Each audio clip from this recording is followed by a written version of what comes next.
all agreed tonight, all of the speakers have agreed that America has a very serious problem.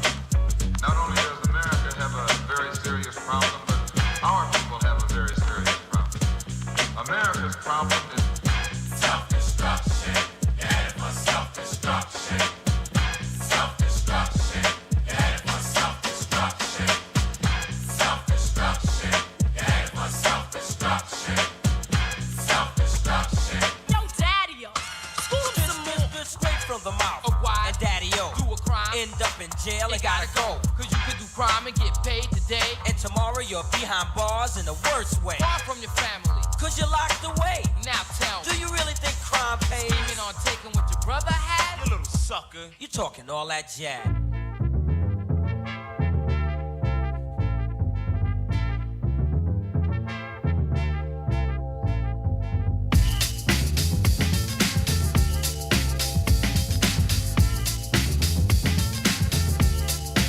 Well, here's how it started. Heard you on the radio, talking about rap, saying all that crap about how we sample, giving examples. Think we'll let you get away with that? You criticize our method of how we make records. You said it wasn't art, so now we go.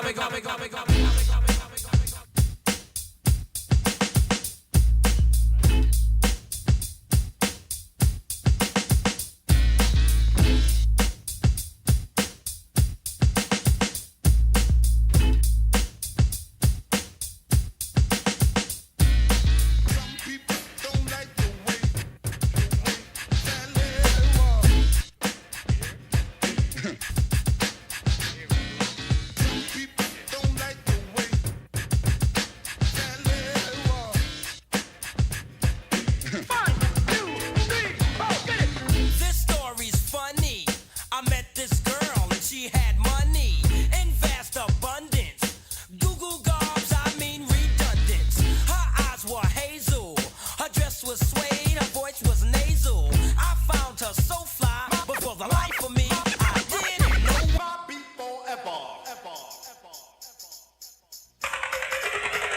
Forever my beat, forever my beat, forever my beat.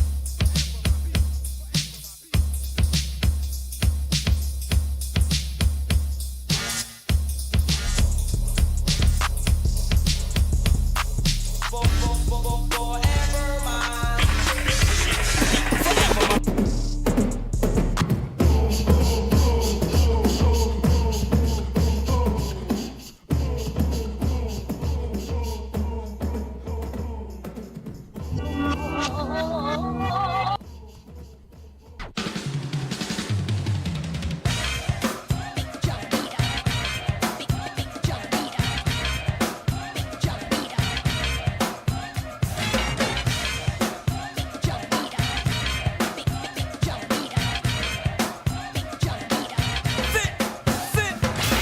Feel the rhythm that can break a camel's back. For every foe and no, we never slept, Jack. So if you're slow, you know you're gonna get swept. So keep pace, for this time we took a large step. A lot of things took place while we worried about. West Coast is moved on in and East Coast is out. People making records, having their own thing, like that hip house garbage and the new jack swing.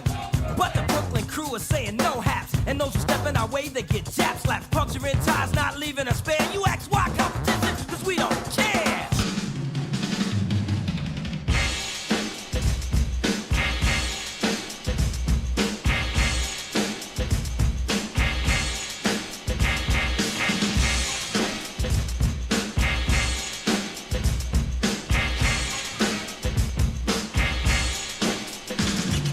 Brace yourself for the awesome and rare. The real, the right, and dynamite is in the atmosphere. As there's a time and place for everything that's under the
car, you put your tape in. But when that tape is starting to step, you tally a time, you won't forget.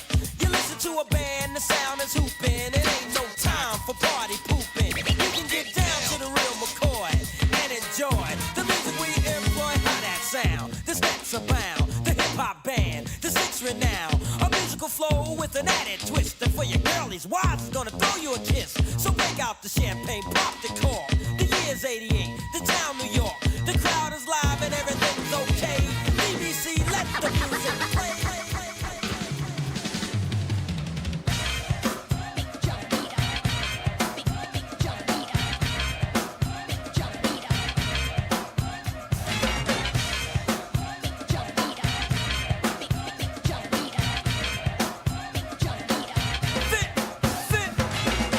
The rhythm that could break a camel's back. For every foe and no, we never slept, Jack. So if you're slow, you know you're gonna get swept. So keep pace, for this time we taking large steps. A lot of things took place while we worried about. West Coast is moved on in and East Coast is out. People making records, having their own thing, like that hip house garbage and the new jack swing.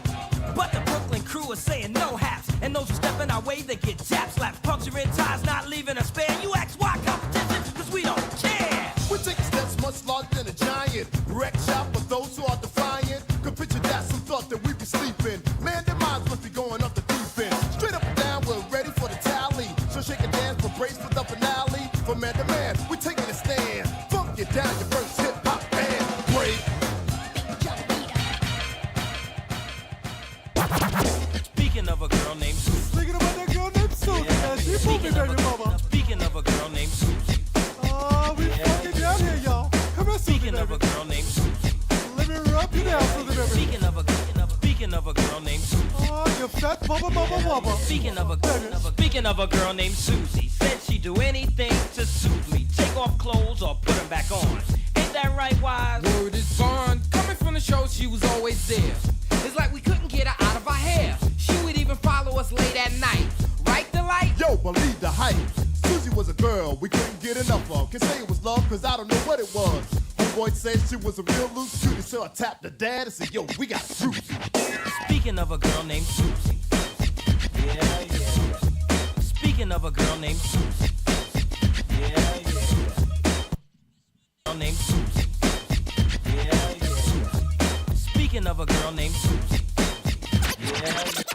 This one dedicated to the international Stet posse. To the one called Shakalak and Assem. To the one called Lena. To the one called Naila. To the one called the devastating beat creator. To the one called the multiple supreme, the master Fruquan. To the one called the rhyme orator MC Delight. To the grand DJ wizard Prince Paul. The human mix machine on the microphone. I'm the ebony chief daddy on. It goes a little something like this.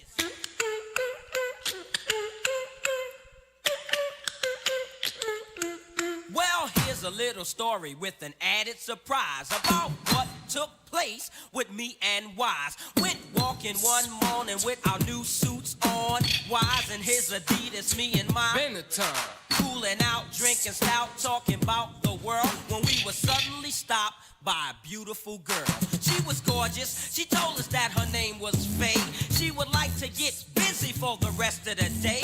Well, of course we replied, but whose date will you be? She said, Walk. Or it makes no difference to me. To me.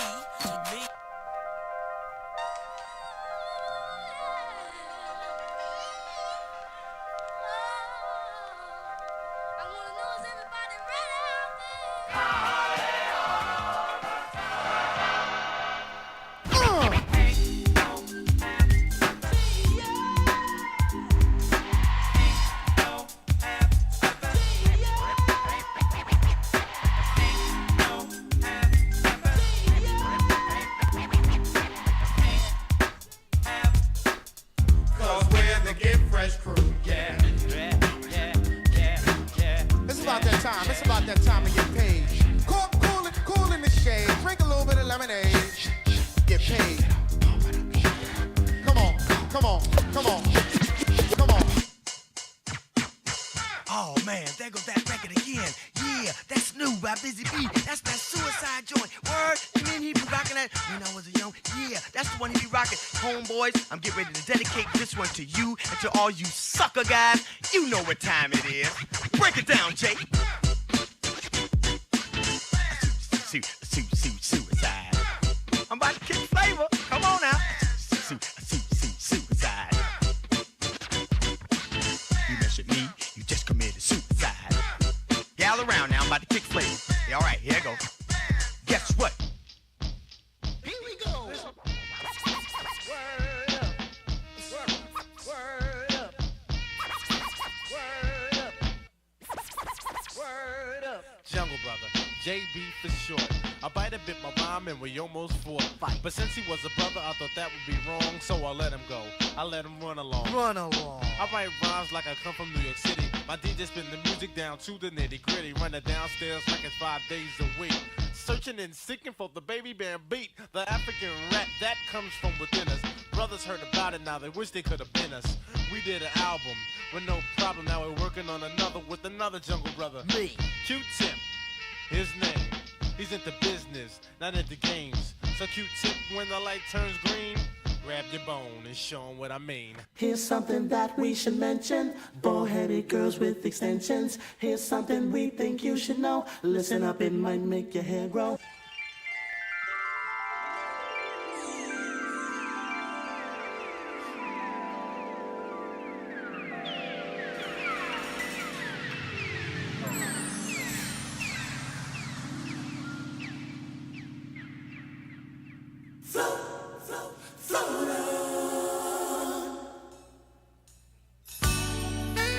Pisces, Virgo, Scorpio, Leo, Daddy-o, Fruit Delight, wow.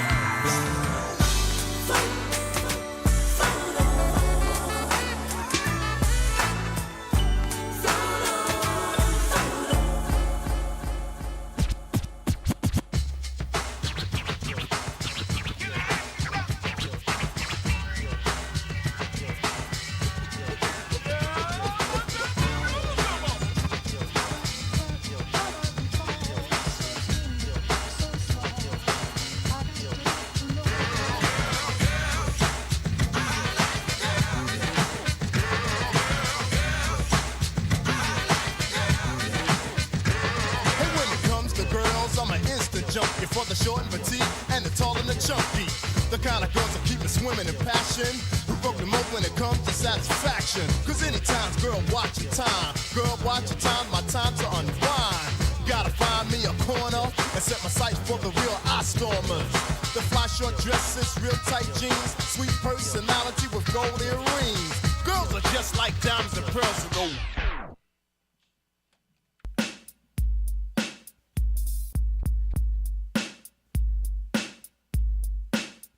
Turn it up. With the most talked about internet radio station in the land. A-Squad Rebel Radio. yeah. You know a lot of people out there thought we couldn't make it. But we're here. Now, I'm gonna kick it off a little something like this. Swinging like a soloist, trying to get the outcome. All the funky beats that the Rob done. Lay them down, listen to them by myself. Then I thank God for my good health. Making beats hour on the hour. When I'm done, I go take a shower with soap. The beats I made are kinda dope. I hope it holds like a thick rope. If it don't, then I go start again. Making up beats that you comprehend. Send a message out to a young brother. Stay in school, learn how to love each other. With the beat, you can deliver a message. That's why I'm here in this session. While the rap keep blowing up. Negativity keeps showing up. Take an hour, a minute, or second. Evaluate the needs of this record.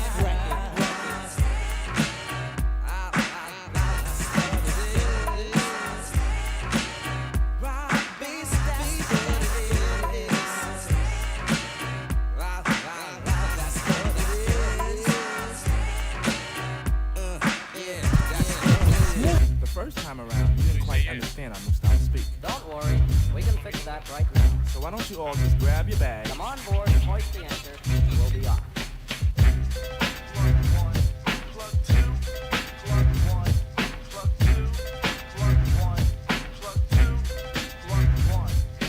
Answering any offer service, prerogative, praise positively, I'm acquitted. Enemies publicly shame my utility. After the battle, their ambitions, I'm with it.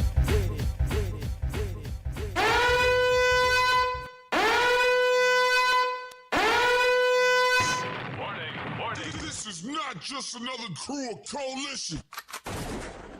You're now tuning in to Violators Radio.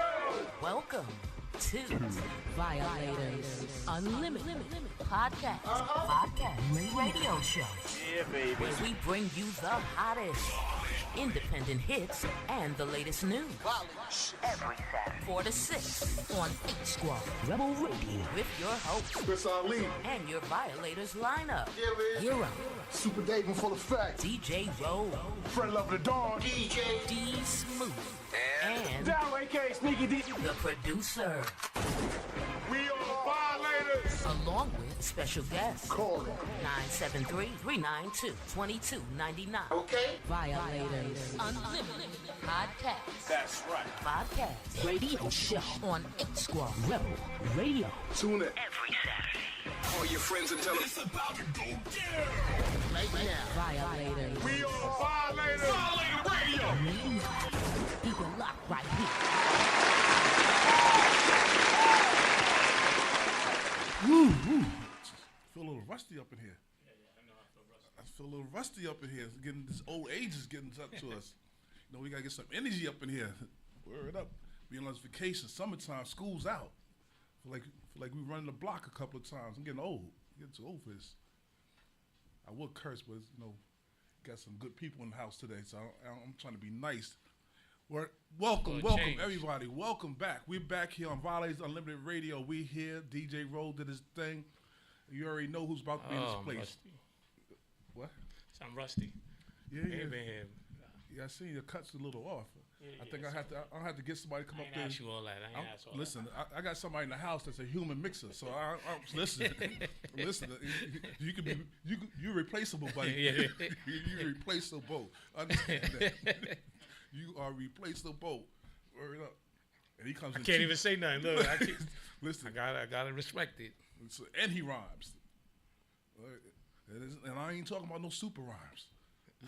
Not the old school joints, not no Spoonie G joints.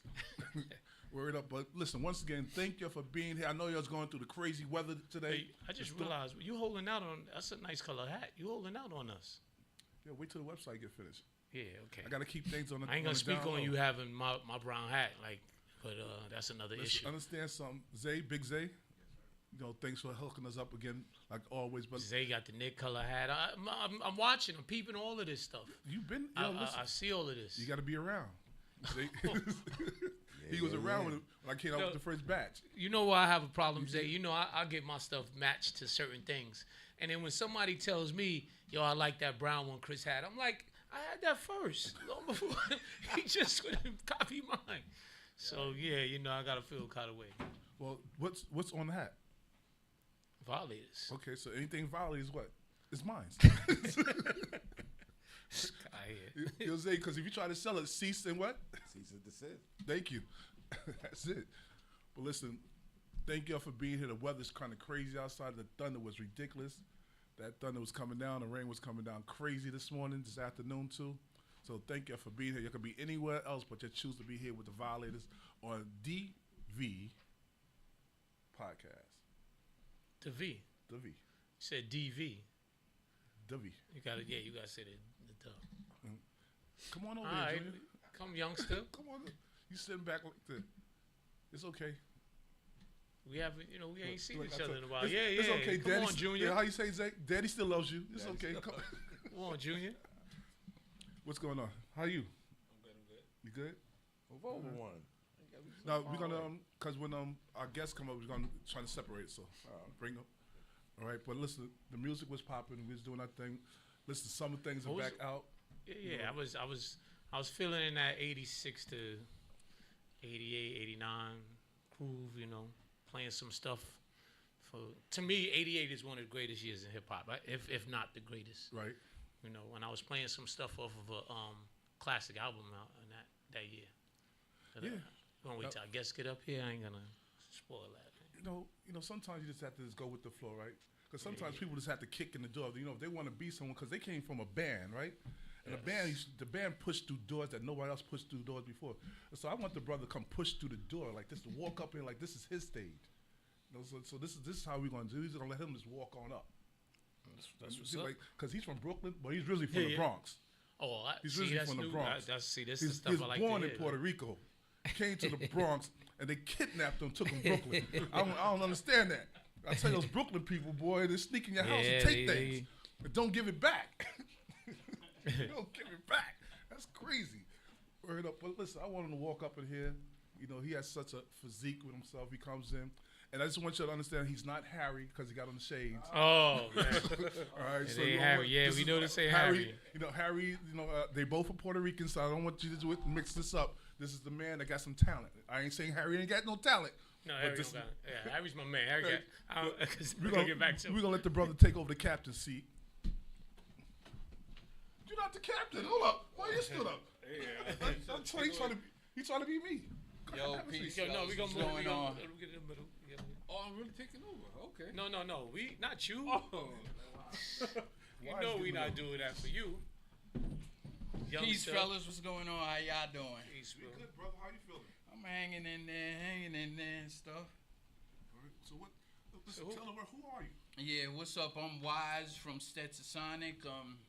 The Human Mix Machine. You know, I'm the first Latino human beatbox to hit the hip hop scene. In case y'all didn't know that. Right. You know, of course, my band Stetsasonic. Peace to you guys. You know, be blessed. Word up, Daddy O, my man Delight. Meet you at the bar, Delight. You heard up. Well, listen, it's a pleasure for us to have you here.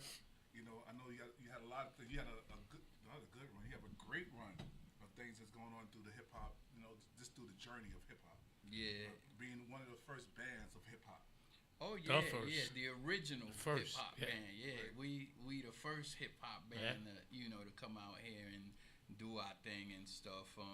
You know, the way we got together and stuff, and then just started expanding it. Cause I was actually the third member of the group. I met Daddy on Delight. They was always together. Right. So I was the very next member. I was introduced by a mutual friend and stuff, because I used to hang out in Brookline Projects. I used to be there all the time and stuff, and so that mutual friend used to go back and forth around, hang out with Daddy O, come back, hang out, with me and stuff. So one day he asked me if, was I with a group and stuff like that. I said, nah, I just do the beatbox just to be doing it and stuff, and he introduced me to Daddy O and Delight, and at that point, it was just the three of us, and we got in this Coney Island contest that Mr. Magic, God rest his soul. Right.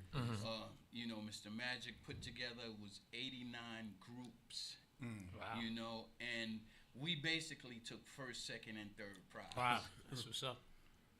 But it was a good start for the group. The prize was a recording contract, but we didn't take the contract and stuff. We took the contract to the lawyer, and there was some issues, so we didn't sign. But we waited a year and a half to sign with Tommy Boy, and got Go Stetsa talking all that jazz, and you know what I'm saying, and history happened. History is it's small putting thing. it lightly. Yeah, It's a small thing to it, because it was a lot of, you didn't have too many other groups that was out there that had the beatbox going, but Fat Boys. For you, I mean, But you had a lot of groups, but not a band like they were, where. And what made it everybody? You had somebody doing a little bit of everything, which was incredible. Yeah, that's exactly what we set out to do. To have MCs, to have a human beatbox. We had, a keyboard player, and of course our drummer Bobby Simmons. Right. You had Paul was DJing. It's a little bit of everything. Yeah.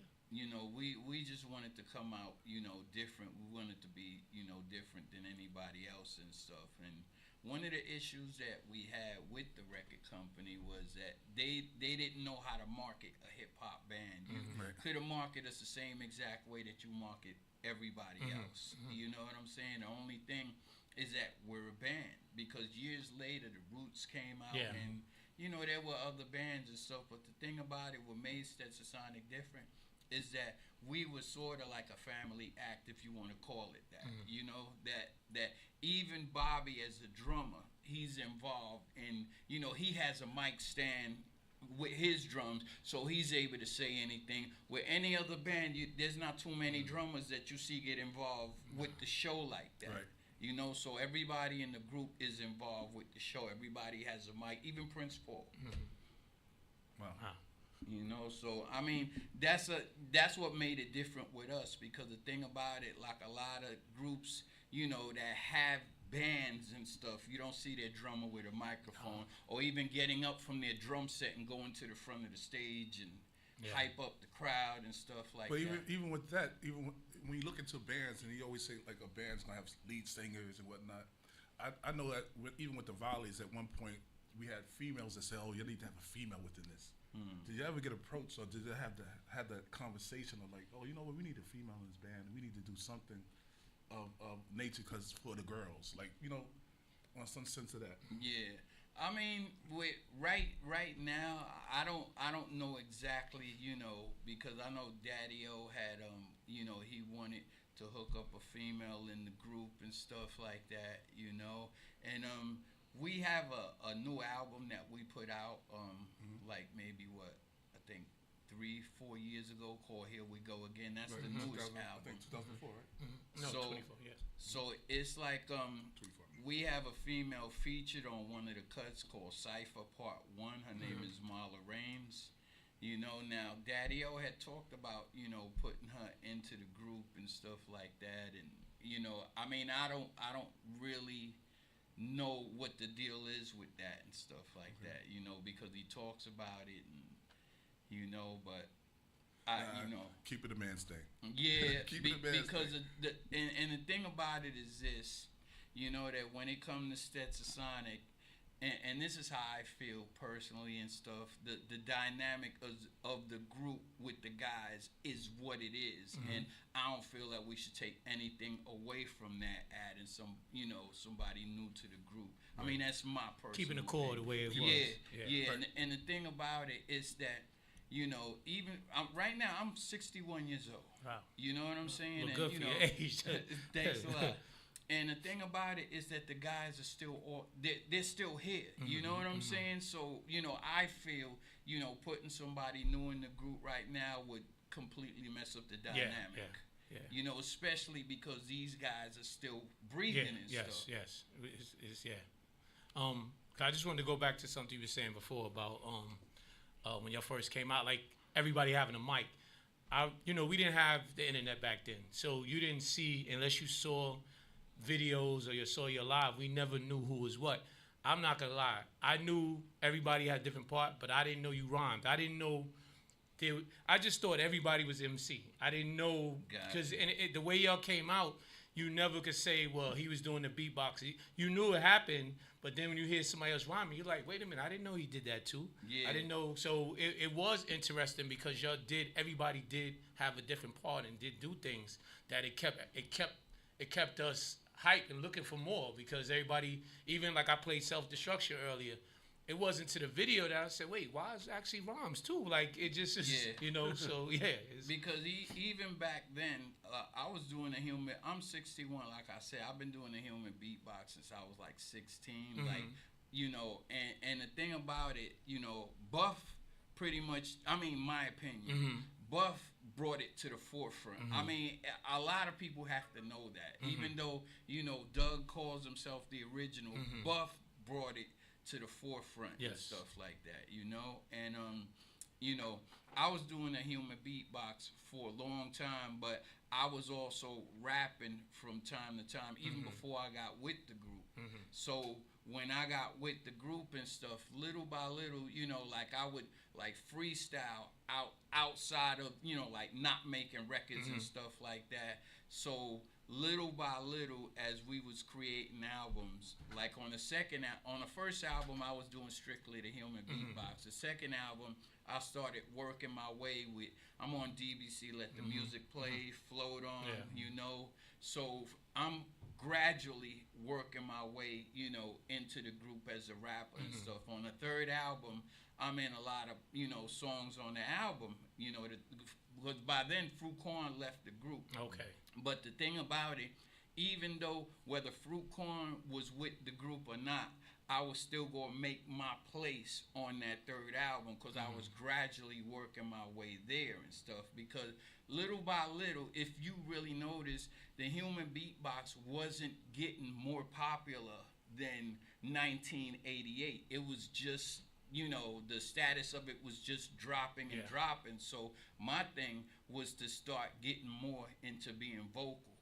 You know what I'm saying, and start rapping, because the thing about it, nobody is really doing it the way it was and stuff. So I said, well, let me start getting into more rhymes. Even on the fourth album that we put out, I even changed my name. You know what I'm saying? Like the name that I have as a rapper is Lito Brigante. Okay.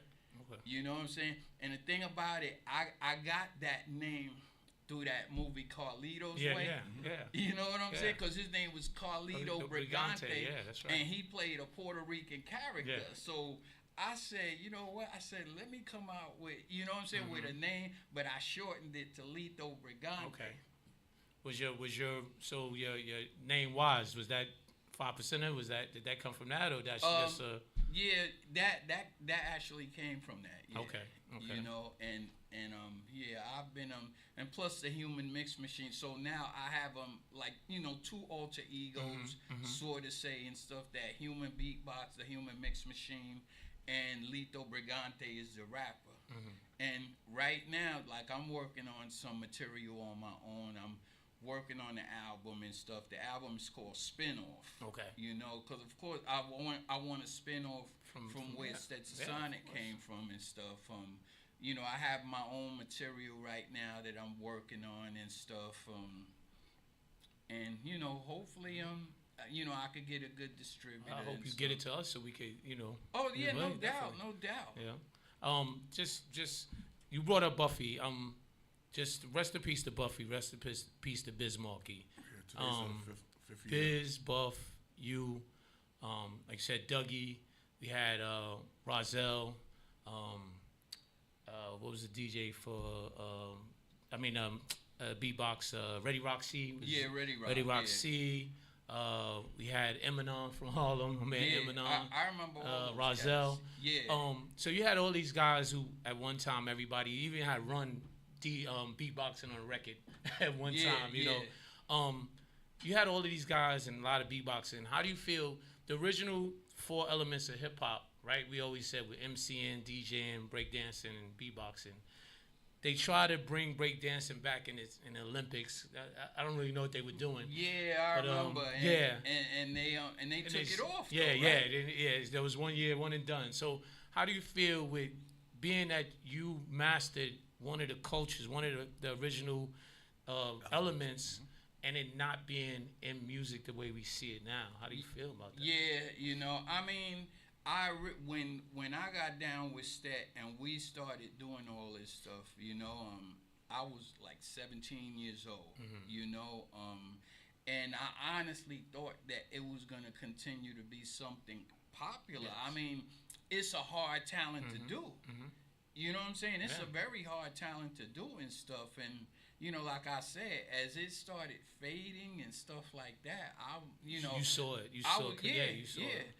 I was disappointed, but and again, this is why I was saying I started getting into rapping and stuff. But I wanted to use that talent and utilize it, because even in the album that I'm working with, that I'm working on and stuff, I'm doing a human beatbox on there and rapping off my own beat. I mean, I may as well do it. Yeah. Because I ain't seen nobody else do it, really. But it was disappointing that I was very disappointed when I saw that it really was not going past, like, into the 90s. No, I can't. Oh, I can't forget the original DMX. Yeah, Just you're right. Some DMX. You're right. I can't even think of anybody really. I remember. I will say Biz did a little collaboration with was it Mario, where they brought back his Just a Friend remix, and he did a little something. But you're right. It when it got into the '90s, it really was really non-existent. I would have loved to do a song, me kicking the beat and having Kane, Big Daddy Kane rap off of it. I've always thought about that. And even till this day, I wouldn't mind doing something like that, man. But I've always wanted, because Kane as a rapper, I like when he came out, he's the one that made me want to be more of a rapper and stuff, because this guy's lyrics to me personally, they're incredible, man. His punchlines and stuff. Oh my goodness, man. So he the one, like I said, that made me want to, switch up from being a human beatbox to getting more into rapping and stuff. And little by little, I mean, when I create my rhymes and stuff right now, it's just certain things. Watching a TV show, and you know what I'm saying, that you just, you see somebody, hit a funny punchline, and you be like, man, you know what? I think I'm gonna use that, twist it a little bit, and put it in the rhyme and stuff. And that was definitely Kane. Every phrase that we used back in those days.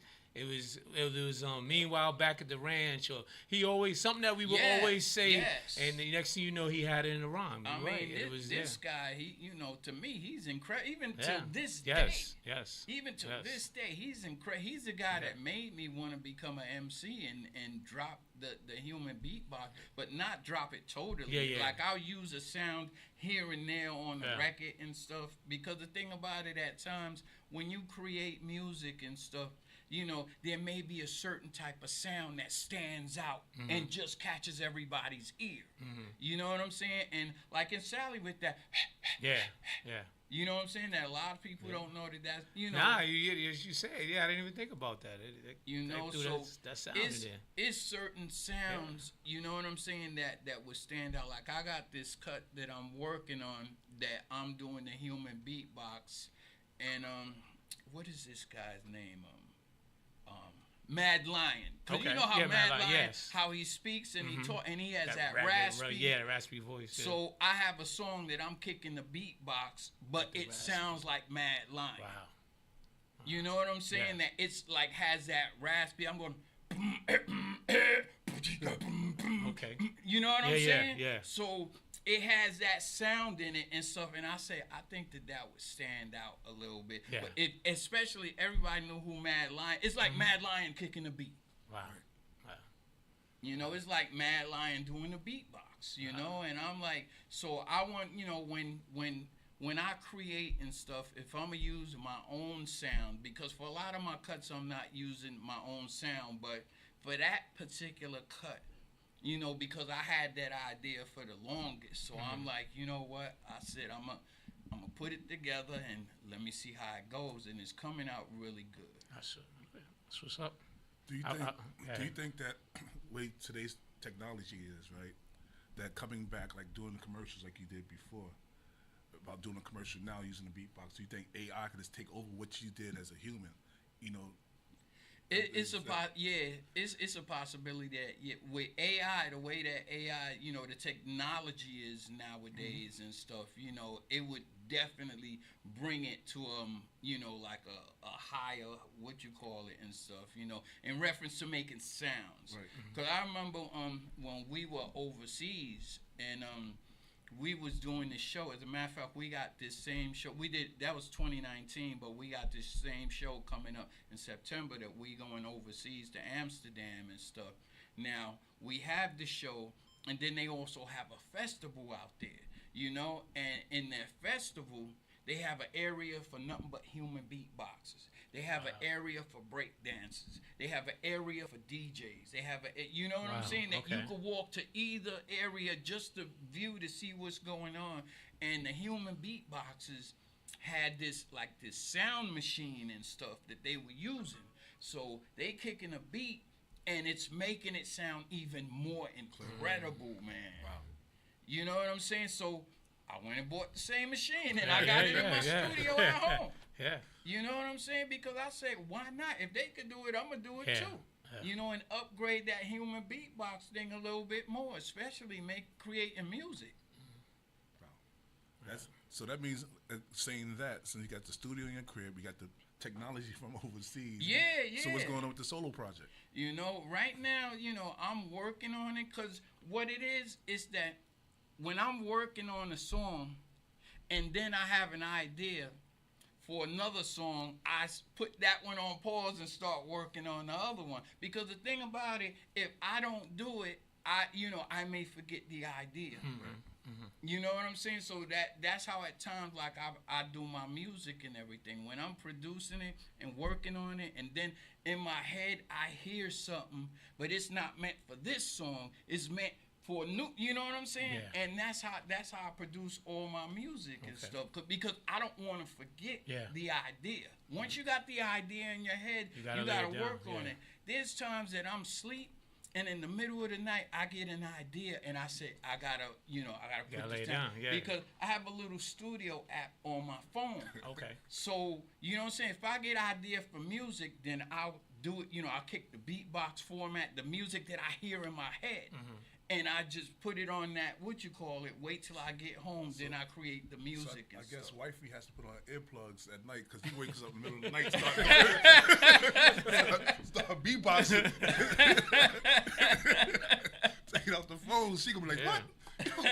Baby, are you sleeping? You're not in the club, baby. You're not doing a show right now. And you brought up something earlier also that, Kane was one of the people that you want to work with. Do you sometimes when you have these beats and like, oh, you know what, who could rap over this beat? I just dropped this. That epiphany of something like, you know what, this sound would be good. As a producer, like you always say, oh, this sound would fit this person. This sound would fit that person. Yes, because even when Stetsasonics was working on the third album, right? And it's a cut on the third album called Heaven Help the MF. You know what I'm saying? So the beat is like a up-tempo beat and stuff like that. That beat reminded me so much of Kane. And the rhyme that I created for that beat, you know what I'm saying? I patterned it according to how Kane raps. It's safe to say that's your favorite rapper. Yeah. Kane, I mean, I love Rakim. I love KRS. I love these guys, for what they did, their music, their lyrics and everything. But with Kane, it's just the way he puts these punchlines together, man. And I gotta praise you because back in the days when I thought I was wanting to rhyme, it was guys like Kane and Rakim that made me not want to rhyme because I'm like, it just was way beyond, and Kane just was.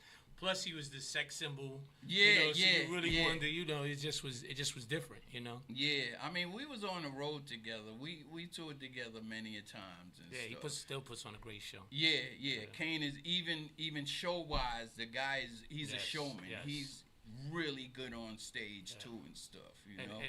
So you mentioned, you said that you're going on a tour. So that you said Fuquan had left. Is he back? Because it was rumors one time that y'all did break up. Did y'all actually break up? Yeah, we actually did break up. Okay. Yeah, and just as we dropped the third album, we never got to promote it the way it should have got promoted. And that was what Blood, Sweat, No Tears. Yeah, because if you think about it, On Fire and In Full Gear is more popular than Blood, Sweat, and No Tears. Even though Blood, Sweat, and No Tears, we got the video for Susie out there. We got the video for No BS Allowed out there. But we broke up just, almost as the album dropped. The group broke up. I mean, there was some internal issues that was going on and stuff, creative differences and stuff. I mean, with a large group, things like that happen. You know what I'm saying? So, so now we are back. What is the? Yeah, we everybody's back now. We basically, we back together. We do shows together and stuff like that, and we recorded a new album called Here We Go Again. Now, on the Here We Go album, Here We Go Again album, we have I think like seven videos that we put out that they on YouTube right now and stuff. So I'm rapping on on most of I'm rapping on most of them. I even had a solo cut, but now I was disappointed in reference to the solo cut because I produced it, you know, did the music and stuff and everything, and they didn't put it on the album. And I have to say this, man, and this is how I feel personally.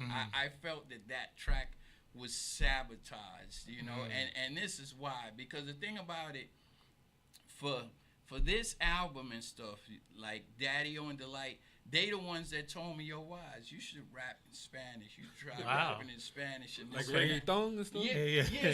So now what happened, you know what I'm saying? Because, and no, you know, no disrespect to reggaeton, but I'm just not into that. You know what I'm saying? Yeah. You know, I'm into... I'm into, you know, like raw hip-hop. You know what I'm saying? I'm into that and stuff. So I created a track, you know what I'm saying? And I had it all hooked up. It was pretty much like raw, hardcore, this and that and that and this. Even the lyrics and everything was, you know, it was bananas, man. So I sent it to Daddy-O. You know what I'm saying? And Daddy-O takes my whole beat off. He cuts, you know what I'm saying? He cuts the song, make it shorter, and he put reggaeton music behind it. I was upset, man. I kind of felt sabotaged, you know what I'm saying? Because the cut was that guy. I got the cut right here in my phone. You know what I'm saying? I'll let you hear the difference. You know what I'm saying? With that reggaeton as opposed to what it was and stuff. I'll let you hear the difference that you be like, man, why did he do that? One quick question. How many members of the band was there? There was 7. Now there's 5 of us that, you know, we still get together and we perform and stuff, you know, but cause Fruitcorn, he was the first one to leave, and for those of y'all that didn't know, he was with Gravediggers. Yes. You know, so, and Fruit, very good lyricist, man. Very, very good lyricist and stuff, man. I've always anytime he was on the Stetsasonics song and stuff, I loved his verses, you know, the way he just came out and put a rhyme together and stuff. Fruitcorn was real good, you know, but business-wise and stuff, you know, not so well and stuff, because the thing about it is that once you get, because this is the business of music. You know what I'm saying? So you have to handle stuff very professionally and stuff, you know, even if there's something internal within the group and stuff, you know what I'm saying? You just, you know, you got to handle it, you know, professionally, and, you know, when you don't, that's when, you know, things start to go left and stuff. And because y'all make good music, that's you know, this is what's the time frame? What's the time frame you're talking about for the last album? The last album, I think we put it out like in 2023. You know, but if you go, no, I made a mistake. Because I was thinking what Mark kept talking about 86. Okay. I was talking about before the 90s. Yeah. Fruitcorn left the group like in like 19 like maybe 80, I think 89, like right after the second album was done and we toured it and stuff like that. Fruitcorn left the group. I mean, it was a beef and whatnot, you know. I you know what, as a matter of fact, I'll get into it. You know what happened? You know what happened was because Russell Simmons, we was under Rush management. You know what I'm saying? You know, they was our managers. They would book the shows for us and everything. And so me and Fruitcorn walked into to Rush in them office and stuff. You know what I'm saying? Because we all supposed to meet there. We supposed to have a meeting and stuff. So Daddy-O came into he came into the what you call, because we had a Stetsasonic account, and anything, you know, we bought our own turntables, we bought our own cordless mics and stuff like that. Whatever we needed, we used from that account and stuff, you know. So Daddy-O had bought these clothes and stuff. Now, mind you, you know what I'm saying? The way that I dress, I'm strictly B-boy. You know what I'm saying? Fruitcorn was strictly B-boy and stuff, and Daddy-O bought these clothes like these MC Hammer pants and stuff like that, yo. And he, you know, used it from the Stetsasonic account and stuff. So me and Fruit looked at the clothes like. Hold on, he wasn't trying to wear the clothes too? Yeah. Because that's the era. That's the era. That's that era. Because it was coming trying to close throw that the out there. 90s. Yeah. You know what I'm saying? So me and Fruit Corn looked at the clothes and we was like disappointed because even right now. Well, Wise, you'd have been dressing like Big Daddy Kane though. Because Kane didn't even really. That's the era. Nah, it wasn't. That was. Like, he did go into the little suits, but it wasn't like that. It wasn't that. We don't know the suit yet. Not like No, he said like the Hammer. Nah, it wasn't that. You know, baggy pants? Because it was like a pair of pants that were like baggy and stuff, and he bought like a $300 silk shirts and stuff like that. And Hammer wasn't wearing silk shirts like that. He was wearing those pouchy So hold on, pants. with the changing the clothes in that era, so that y'all was gonna do the dances too. They were trying to do dances too. It sounded that way almost, you know. But anyway, right? I gotta see Delight dance though. You know, but anyway, so you know, we was looking at the clothes like, you know, like we didn't approve really.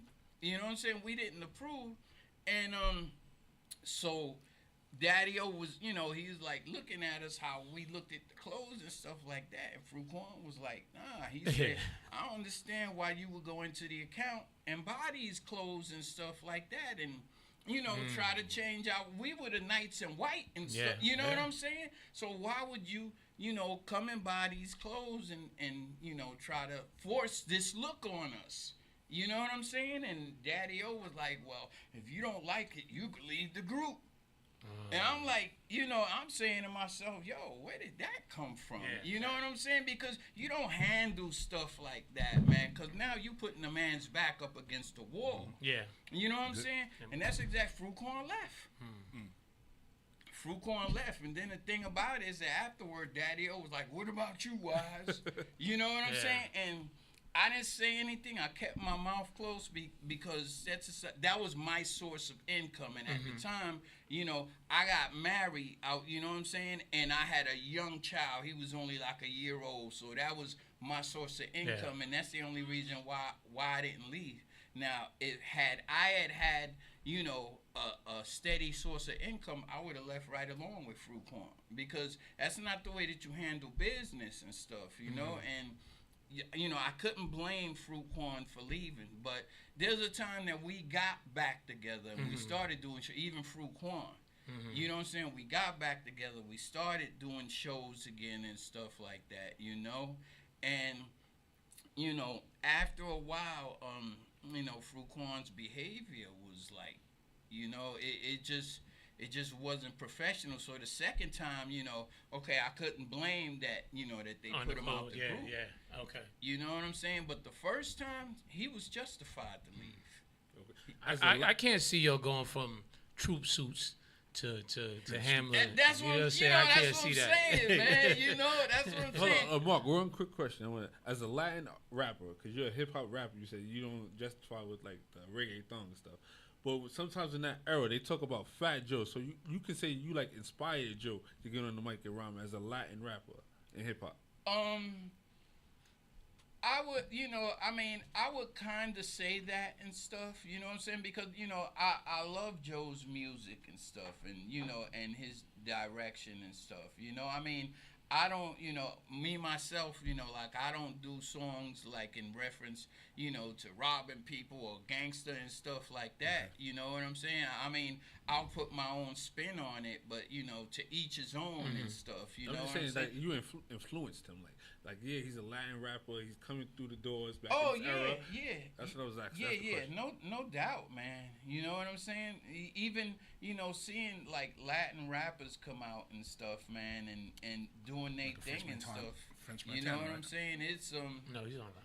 You know, you know, it's pretty much like an amazing thing. As a matter of fact, Daddy-O and them, after all these years, they the ones that told me, Wise, you need to put that, you know, your Puerto Rican, what you call it, out there. Because the thing about it, a lot of people always said, oh, he's light-skinned, black. I didn't know till you said it today. Yeah, especially they say Fat Joe, like Fat Joe knocked down the doors in hip-hop rap. No, he wasn't. It was a lot more people before that knocked down the doors? Yeah. Before, Name one. it was, Tito. yeah. He's young. He's still young. I'm sorry, son. I should have brought you to more parties. Who's Tito? From the Fearless Fearless. Four, Yeah, he's I young. thought you were talking about Tito Printe or something like that. Yeah. But yeah. Sometimes I gotta leave my we have, we always got to bridge the gap. Tito For Jackson. that, we gotta, Yeah. So good. How do you feel?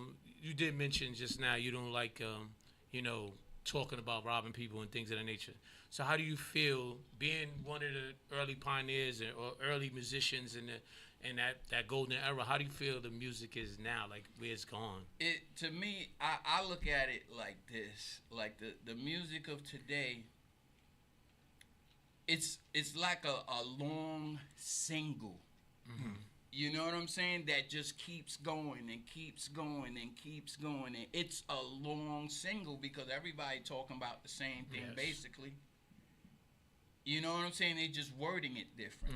But nowadays, even in primetime radio and stuff like that, with the younger rappers getting their music played. I mean, in our time, you know what I'm saying? I felt like we were pretty much more creative with our sound because you knew when a Public Enemy was coming out.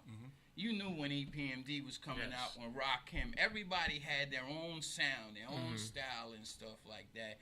And with the new music nowadays and stuff, to me it just sounds like a long single. You know what I'm saying? That it's just worded differently, but it's the same concept. Same thing. Yes. I get. Yeah. Wow. Like I said earlier, to me, I think '88 was the best year in hip hop. I believe so. I mean, and like you talked about, there's so many. You had the political rap, you had the comedy, you had every little. You had, if you wanted to be the lover, you had every different aspect of something, and everybody that dropped the album that year, album was just off the hook. And I used to support my fellow rappers and stuff. I still got cassette decks, cassettes with all their music and stuff like that, man. Now it's just trying to get a boombox, you know what I'm saying, or so that I could play it, because I know that they have the technology that you could clean up the music and stuff like that, man. Yes. We go, so every year we go on the Rock the Bells cruise. Right, this is 4th year coming up. So this is, LL has his Rock the Bells in Sirius, and they do the festival in Queens, and then they do a cruise every year. But I would love to see them have, because first of all, they have everybody. They always getting older artists. And you get on there, and everybody knows every word to the song and love it. I told Coogee Rap last year beforehand. I said they're gonna know every word of the song. And then I saw him later. He was like, he said they do. Like, it's a way to show appreciation to that generation. And the fact that even not taking away from the interview with you, but just seeing that you get to see people that you don't get to see, because this cruise got people all over the country coming to one place. And that's a good thing. You got people from Detroit and Michigan and that's the same LA, place though, but it's all right. LA, Bronx and Harlem, same thing. New York, but it's that you bringing people that you like. Oh, we don't get to see these people unless we in one place. But now you get to see them all different cities in one boat. And it's like, even like with the older music, the older R&B and stuff, you know what I'm saying? Temptations and around all of that era, the Motown era and stuff, that you got people that still would go and see them and stuff, to see them. So I'm going to one next week. You know what I'm saying? Still, But even, you know what I'm saying, even with the rappers, you know what I'm saying, you put an old school show together and stuff, because our audience also matured. So it's not going to, you know what I'm saying, it's not going to stop them from going to see the show. They going to go see the show because they like, wow, I grew up on these guys. And you know what I'm saying? We've seen who? Kane. We've seen everybody from Kane to Light to Rakim to, everybody you could think of. Been, But I like the fact that even I think I did a show with Mickey Benson and him, the art of rap. showcase with Ice-T. He does the little showcase. Okay. His showcases, I like the way they do it because they go to the mom and pop venues. Right, which that's where you get the old timers, the old people that comes, because a lot of these people you can't sell out arenas. Yeah, that's true. Like before. Yeah. Like before. Yeah, so, I agree. So now you get these theaters like back in the days when we used to do those theaters. Yeah. I think the old school artist needs to go back to that. Yeah, we do. To take it over these theaters that now you can come and knock out. You know, Jay-Z is one of the few people that probably could get Yankee Stadium like that. Yeah. But guess what he had to do? How many people he had to bring out there for a 3-night thing? Yeah. But still, he's still popular with the young kids because they still know his name. But like small groups that don't get that light. Yeah. Need these little mom and pop venues that need to be pushed more. And I think that's something that needs to be talked about. Look, that's true. I agree. I would love it. I've never seen you perform. I've seen a lot of. I've probably seen everybody. I think what was the Nassau Coliseum? It was something. It was a tour that you were on, but you weren't on it when you were here in New York. I can't remember what it was. I want to say it was the one with Rakim and them, but it was something. And then I remember they would always show like the flyers, and I was like, oh, Stet's on it now. Stet wasn't on there when they were in New York City. Like when they were in I can't remember exactly what it was. I want to say it was the Dope Jam. Was it Dope probably? Jam? I know. I think it was Dope Jam tour. I know we was on. We did Madison Square Garden one time and stuff, and it was a combination of the Def Jam tour and the Runs House tour. Yes. You know, yeah. and KRS-One was also on that bill. You know what I'm saying? I think that was like maybe in either '86 or '87, something like that. You know, but performing in Madison Square Garden, it was fun, and even going on the road back then, man, when we was able to get places like these big arenas and stuff like that, man. And nowadays for the old school artists, like y'all was saying, we should do these theaters and stuff like that, at least to start somewhere. Yes, right. Yes. At least to start somewhere. Yes. Because we are the gatekeepers of our music. Yeah. And if we don't do something about it, it's gonna happen. Like even the fact that when you did your documentary. Yeah. Right. And it was how did that feel going to see yourself on like we don't get to see ourselves on TV like unsung and stuff. Yes. Right. How did it feel doing that? Like just doing that whole documentary piece. I mean, having it showed at the Tribeca Film Festival. I mean, it was good and stuff, man. You know what I'm saying? Because it's that not a lot of people get to do stuff like that. You know what I'm saying? That this is stuff that, I never expected for myself. As time goes by, it's something that just happened, and I'm like, okay, I'm a part of this. And, you know what I'm saying? But, like to be on a documentary, like unsung and stuff, I mean, it was incredible, especially also having other people, talk about us. Ice-T was on it. I think Shantae was on it. Fly Tie was on it and stuff like that. And then, like to watch it back and stuff. I mean, I wasn't too happy about certain things that was edited. You know what I'm saying? But, it's going to happen. It's going to happen and stuff. That it's certain, things, certain points that I was making and stuff like that, was edited out. And I'm like, damn. You know what I'm saying? I was upset, but, it happens and stuff. But one thing that, that I got through with that they didn't edit was when we was on Tommy Boy Records and stuff. And I felt like this because we was one of the first acts on the label and stuff, the first hip-hop acts on the label. And, we was talking about the way Tommy Boy was pushing us and promoting us and stuff like that. I felt like Tommy Boy was using us like we were the guinea pigs. Then when De La and Naughty by Nature and all these people came, then they pushed them with video because we was having a hard... We never got a video for Ghost Stetsa. Wow, we never got a video for Sally, and Sally is our monster hit till this day. So we never got a video because I remember, Tommy Boy was saying, "Oh, well, videos don't sell records." That's where you wrong. Wow. Was Tommy Boy like the Def Jam? Because everybody always talk about Tommy Jam. I guess back then. they were another label that was trying to be like Def Jam. Yeah, because they had a lot of good acts. Yeah. Tommy Boy had a lot of like good you said, acts. you guys, they had De La, they had Naughty by Nature, they had Latifah. Almost that whole flavor. Yeah, they had who else had a lot. Coolio, Digital Underground. That's right. Yeah. You know, they had I think a lot Capone of... and Noriega. I think they so. Were. I'm First they not were sure. Penalty, and then they did go something like That's that. why Noriega came out with that song.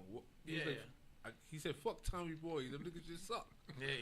Yeah. You know what I'm saying? But And if you you don't see records. I hate to say, but how the records used to look, you thought Tommy Boy was because they had a little B-boy on there. Yeah, Records that made it their look logo.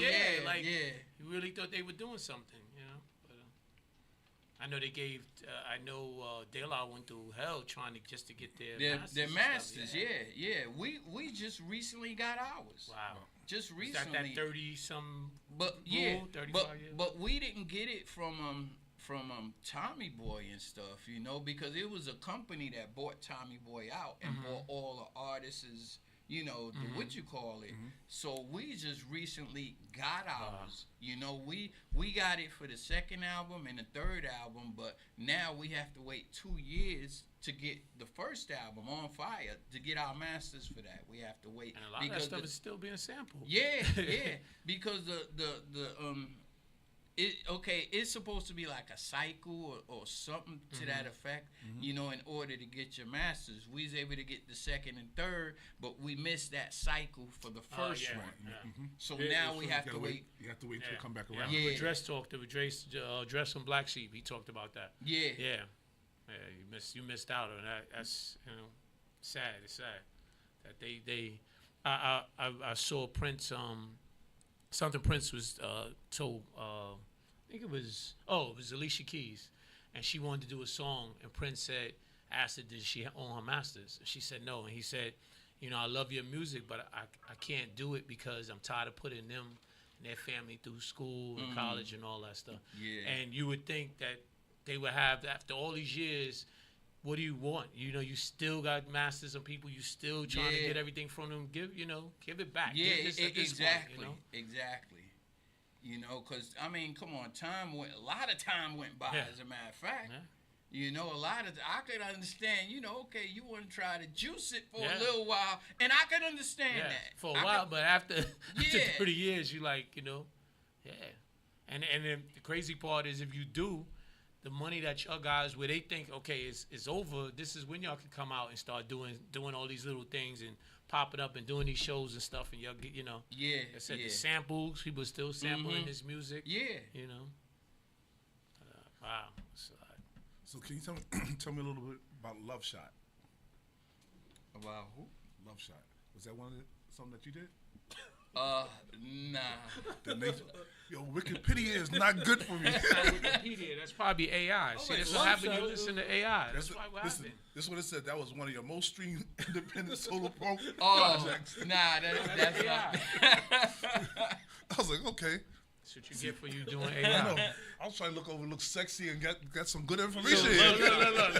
So well, we Stetsasonics, we did put out a song of our first single in a long time called "Now Y'all Giving Up Love."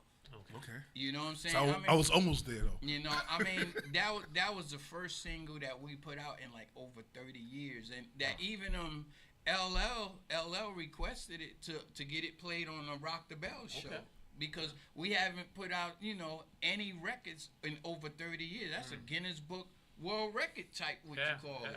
You know what I'm saying? And when we put that first single out after all this time, you know, we put out a video for it too and stuff, you know. This was when COVID was running rampant, you know what I'm saying? That we put it out and stuff. And because it was like about, I think, 2021. And I remember traveling to New York, and we shot the video inside the hip-hop museum.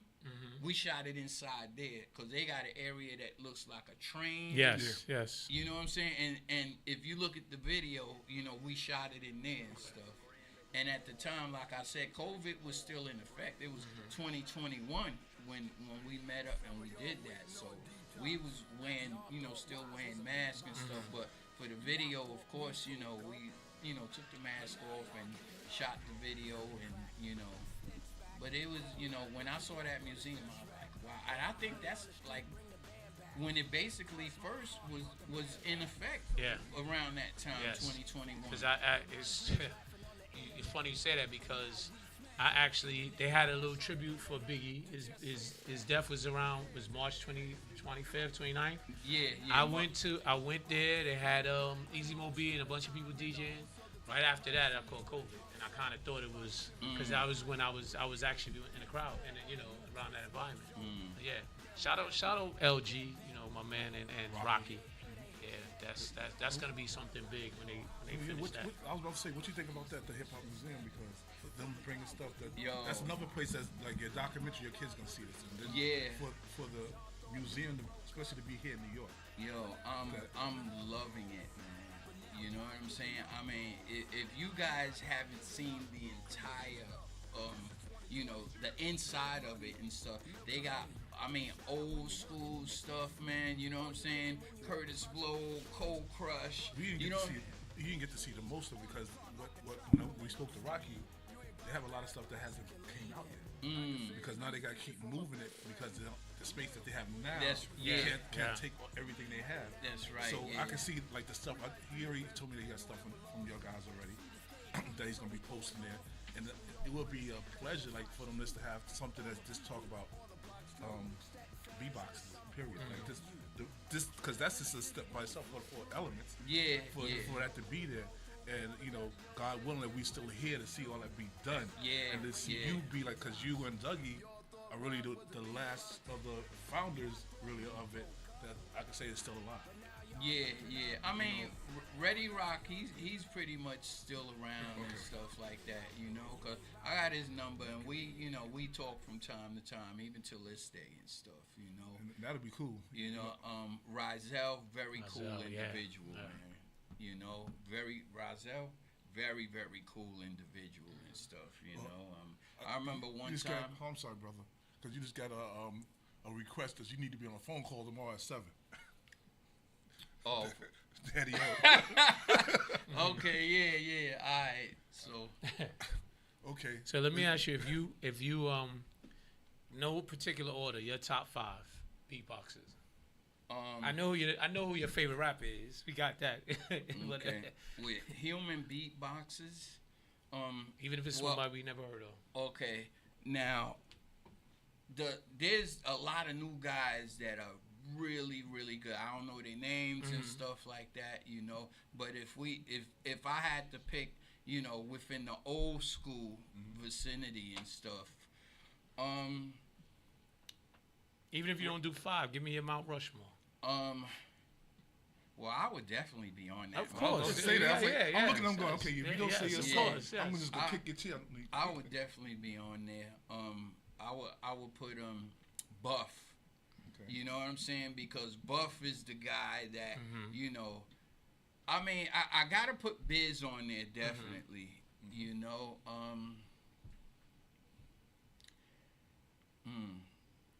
Four guys, right? If you gotta give me 5, you give me 5. We not gonna. Okay. I gotta put myself, Biz, Buff,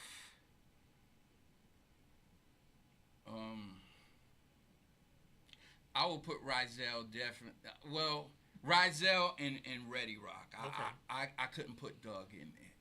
Okay. And here's the reason why. What Doug? Dougie Fresh. What? Hold on, wait. I cannot put him in there. Okay. And here's the reason why. And this is what a lot of people don't know. You ever heard our record Faye all the way to the very end? The very, very end. It's been a minute, but I got to. When Daddy-O says, now, Wise, do that role that you created. Now, how did Doug get that role and start doing it all over? Let me tell you this story. One time, because we used to be a part of the original Juice Crew. Okay. And this is before we got signed, because you know, we won a contest in Coney Island. Remember I told you that we didn't accept the contract, so we had to wait like a year and a half to, you know, to go into another contract. So Magic and them liked us so much that he had us travel with him and do shows and stuff like that. You know what I'm saying? So from time to time, Doug would get on those shows too. You know? Now the thing about it is that we were kind of in competition with each other.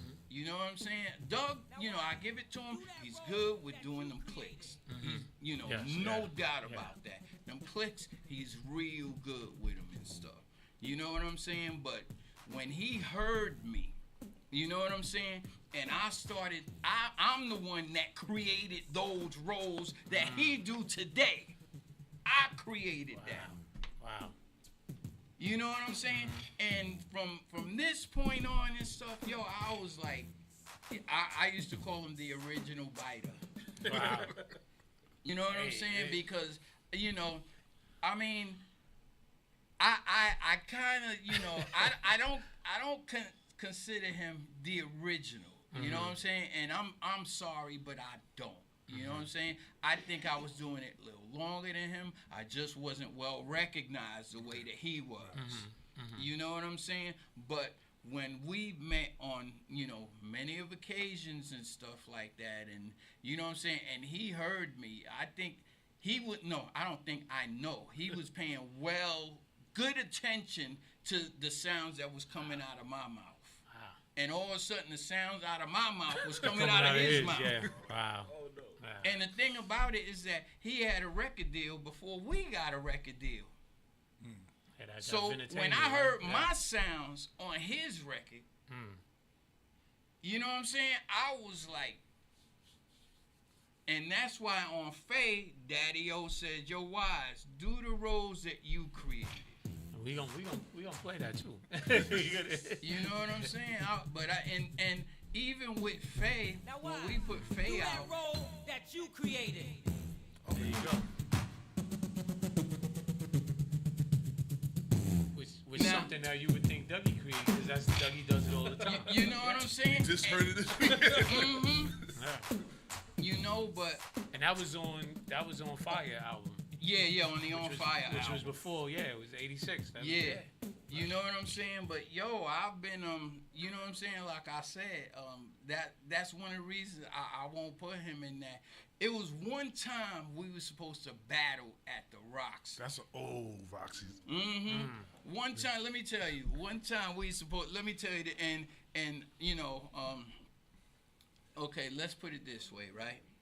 Me, Daddy O, Delight, it was quite a few of us. We went to the Roxy, so there was performance. Cold Crush was performing, I think. Jekyll and Hyde, the Disco Twins. It was, you know, that era. You know, it's an old era. Even the Fat Boys were performing that night. You know, I'm not. No, that not. They wasn't performing that night. Nah. But anyway, so Doug comes on the stage and stuff, and you know, he introduces himself and stuff like that. So then as Doug is walking off the stage, Daddy O and them and all of us is going, yo, we have a human beatbox here. We have a human beatbox here. But at the time, nobody knew who I was. We had no recording contract or anything. So then the host of the show said, you have a human beatbox there? Where? And, you know, Daddy O and them said, right here, right here. So the host told me to get up on stage, that I got 30 seconds to do something. So I started off doing scratches with my mouth. And then I dropped that roll that I did, and then I dropped the beat. And when I dropped the beat, I had everybody in the crowd going. So after the 30 seconds, I got off. So then Doug came on the stage and said, I would battle him, but I don't want to embarrass him. Right, y'all? He said that to the crowd, and there were crickets in the crowd. You don't hear the crowd singing anything. And then he turned around and said, right, yeah, he's talking to Cold Crush. And Cold Crush was like,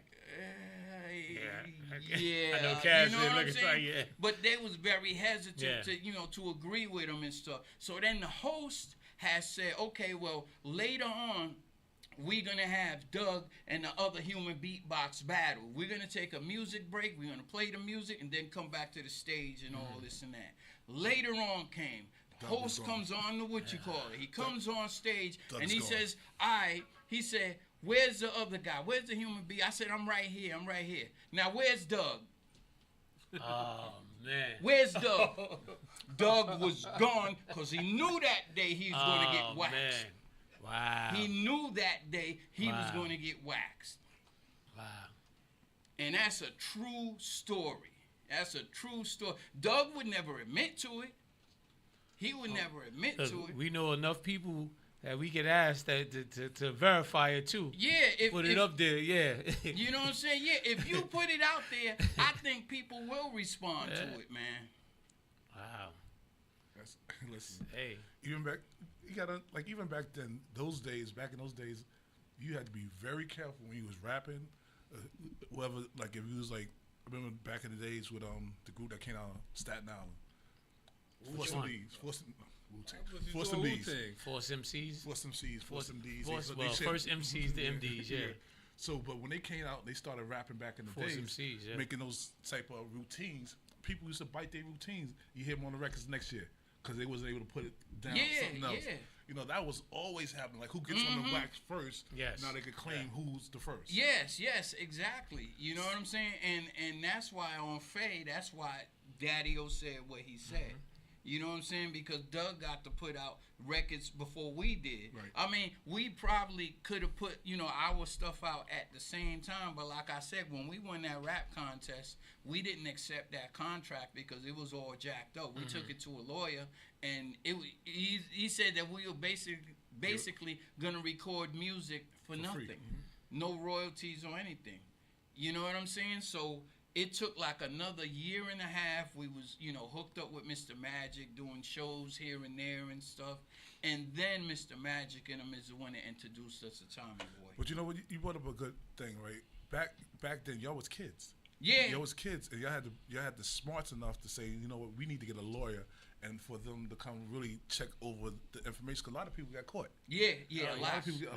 Even to this day, there's quite a few people. I'm still getting royalties, and this is like, 30, 40 years later. A lot of people's not getting nothing. I still get royalties, man. Even cats in the 90s, one time I think I heard Snoop in an interview saying that he wasn't getting royalties.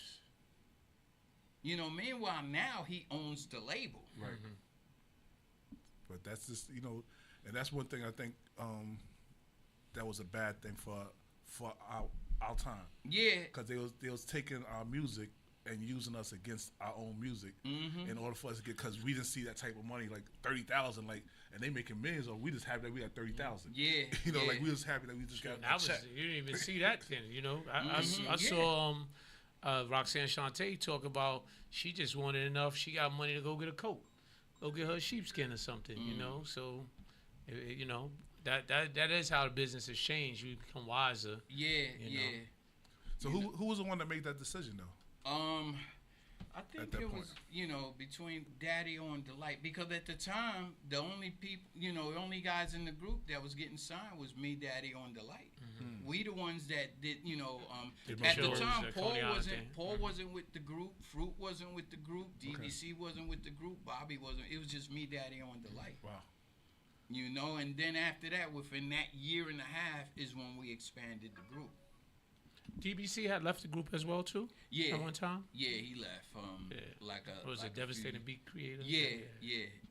He left like maybe three, 4. What we got back together because the group broke up like about as the third album came out. So it was maybe like 91, around 91, 92 where the group broke up, and then we came back together like 2005 to start doing shows and stuff like that. We wasn't recording yet. We were just coming back to just perform, to do shows and stuff like that. And DB came back, but then after a while, DB was like, "Nah, I'm tired." And, you know what I'm saying? And he left again. Yeah, I know the youngster over there.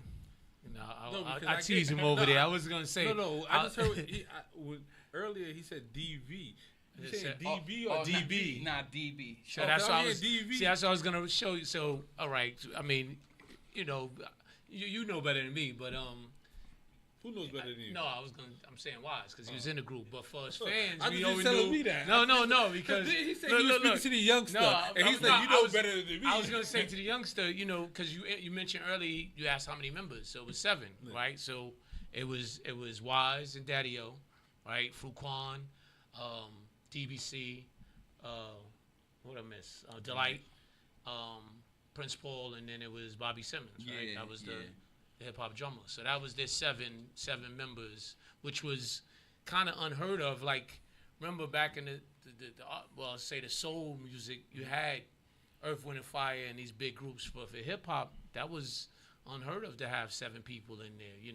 That actually were all doing something, and then to be a band, it was incredible. Yeah, Daddy-O had patterned the group like that. That's what he wanted. He wanted, like rappers, because there was different talents combined together. If you think about it, you know what I'm saying? So Daddy-O, I gotta give him his props for that. He patterned the group in that way and stuff, so that every different talent would pretty much shine and stuff. And it worked, especially on stage, because we were always a stage show group prior to making records. You know what I'm saying? We would go to a recreation center, come up with routines and stuff like that before we were even recording music and stuff. And we were always prepared for the stage and stuff, because with Stetsasonic, you either looking at the drummer, looking at the DJ, the keyboard player, the MCs, the beat, you know what I'm saying? So it's so much to look at when you see us perform and stuff.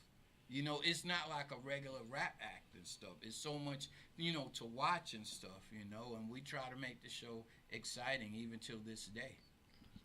So even like you said, you're about to do another tour, like as looking at yourself 30 years back to that 16-year-old person that just started out rapping. He said it earlier, I thought I would never be doing this. What would you tell that person now? Like, now keep doing this and master. What would you tell that 16-year-old of all the things you have learned in this time? The stuff that I learned from this business and stuff, because, it's a business. That's first and foremost. It's a business.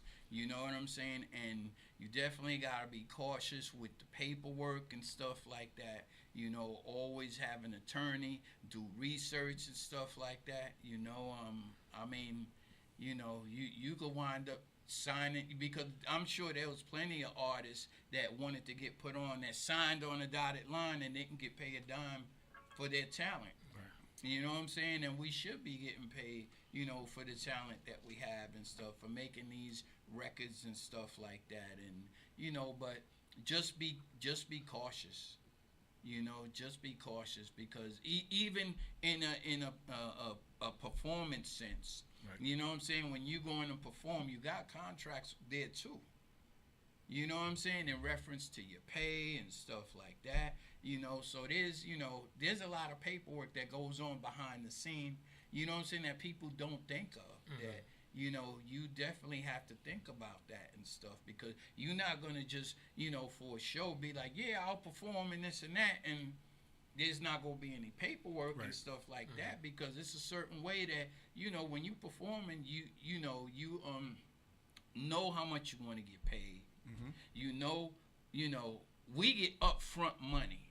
That's first and foremost. You know what I'm saying? Before we even touch the stage, before we even get to the venue. Yeah, right. Yeah. You know what I'm saying? So, we get upfront money, and then once we get out there, then we get our other half and stuff, and and we go do our thing. So it's just be cautious, because it's it's a business. I mean, a lot of people don't look at it that way. A lot of people want to showcase their talent and this and that, but at what expense?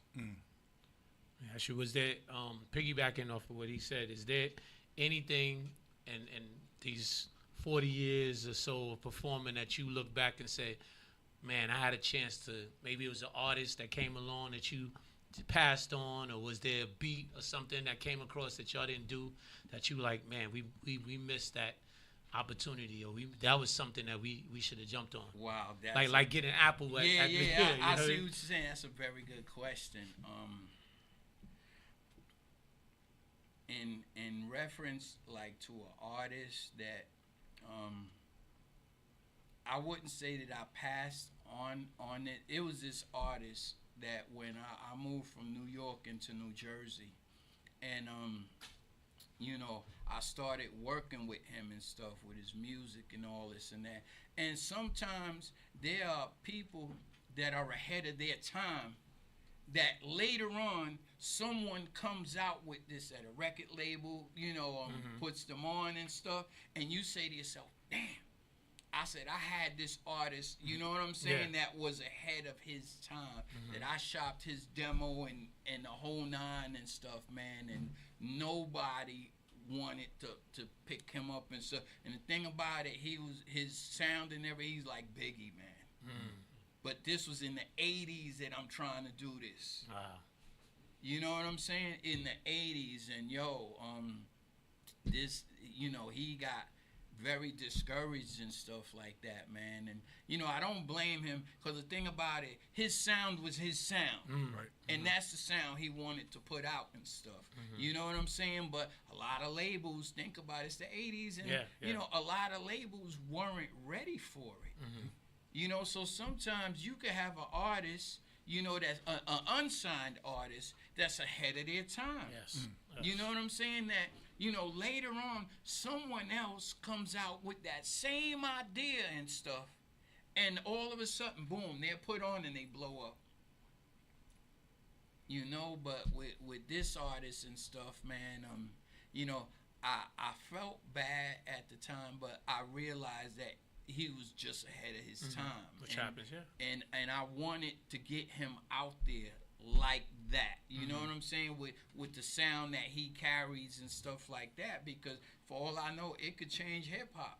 But there's not a lot of labels that was willing to take that risk on it. You know, and then the thing about it, this artist, like years after that and stuff, you know what I'm saying? He you know, he started getting into, you know, like selling drugs and this and that, and he, you know, it was a drug deal gone bad. You know, so he's no longer around and stuff. But you know, the whole thing with that is like, it's so many talented people out here. Yeah, it is. And being talented, sometimes you have to, as people, sometimes we are impatient. Yeah. And don't wait for our time, or don't wait for our lane to open up. You know, like it's a lot of things that happens. Like being a ball player, you want to be NBA. There's only certain many teams you can be on. You got to wait your time. But also, you can shop your stuff somewhere else. You can shop overseas or do something else. So a lot of times you have to just not look at what's in front of you, but just look at the whole bigger picture. Yeah, exactly. I agree 100%. So opportunity is you know, is different every time, right? Like you said, you like look at it. Look how easy it is to make music and shop your music now, right? Put it on the internet. It wasn't like that before. Right? Nah, you had to go. You had to literally go to the record company, because that's what I did when I was shopping his demo. I literally went to record companies. Record companies. That's what actually. Radio stations. That's what gets clubs. me. That's what gets me pissed sometimes when people compare eras, right? How this person these rappers are better than this or whatever. It's way different now. It's way easier than it is for y'all back then, because you had to go there. If you did have a demo, you had a record, you had to take it to the club that was playing and give it to that DJ, and the DJ had to play it. You had record pools. We used to sit around and listen to records, and we like, nah, that's trash. It's trash. Now you could just put it out, and all you gotta do is you can magically put a bunch of hits to it, and the people are gonna say, oh, it got 1 million views. It must be good. It's way different. Yeah, now, that's true. You know, the technology of today, you know what I'm saying? It just, you know, it makes it a lot simpler and stuff, you know, but also one thing, you know, you also still have to have money behind it. If you don't have money behind it, it's not going to go anywhere. Yeah. It's true. So one thing I want to find before we even go, because we're getting almost to that hour, like you spoke about it earlier. Let's touch bases back again about the new projects that you're going to be working on. Okay, well, my solo album and stuff, you know, the title of it is called Spin Off, and of course I'm spinning off Stetsasonic and stuff. You know what I'm saying? You know, Cause with Stetsasonic, I learned to produce songs, how to put songs together and stuff. Come on, I got Daddy O, I got Prince Paul. You know what I'm saying? You got The way legends. my- producers, Yeah, yes, you know what I'm yes. saying. So the way that my guys produce songs and stuff, you know, I learned how to put music together and produce songs too and stuff. You know, so with that project, like I said, I got a song, you know, it's like a human beatbox that like I was saying earlier, The with reggae, that with the Mad Mad Lion Lion, yeah, type yeah. sound. You know, I think that would definitely be different and stuff. I got another one called Reintroducing Brigante, you know what I'm saying?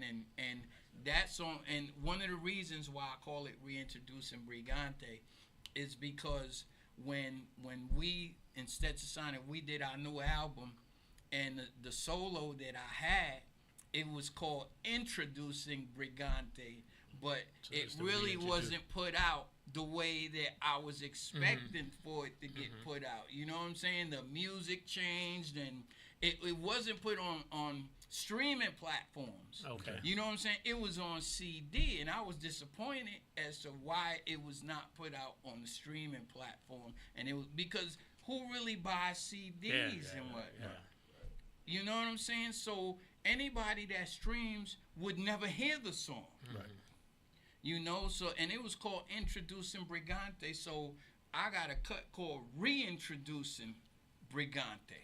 You know what I'm saying? So that, you know, it would give people more or less of, you know, what I'm getting into and stuff like that, you know. And like I said, lyrically, I've gotten a whole lot better, you know what I'm saying, as time went by and stuff, man. Even when we was recording this last Stetsasonic album, man, I gave it my heart and soul, you know what I'm saying? And I mean, you know, I don't feel that it went the way that it should have gone, but you know, you guys could always listen to it. It's on streaming platforms and stuff like that, you know, and if you never heard me really rhyme, you could, you know, check the songs out. And What was your favorite cut off of there?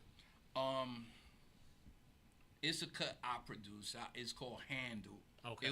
It was only me and Daddy O on Okay. that cut, you know, and that cut I terrorized Okay. it. I mean, I kill that verse, and even the YouTube, you know, the comments and stuff, you know, they pretty much gave me a good reception in reference to my lyrics. And even the other song, it's another song called Cypher Part 1. Smooth the Hustler was on it. Okay. Yeah, like Smooth kills yes. it. Oh man, I like Smooth. He kills it, man.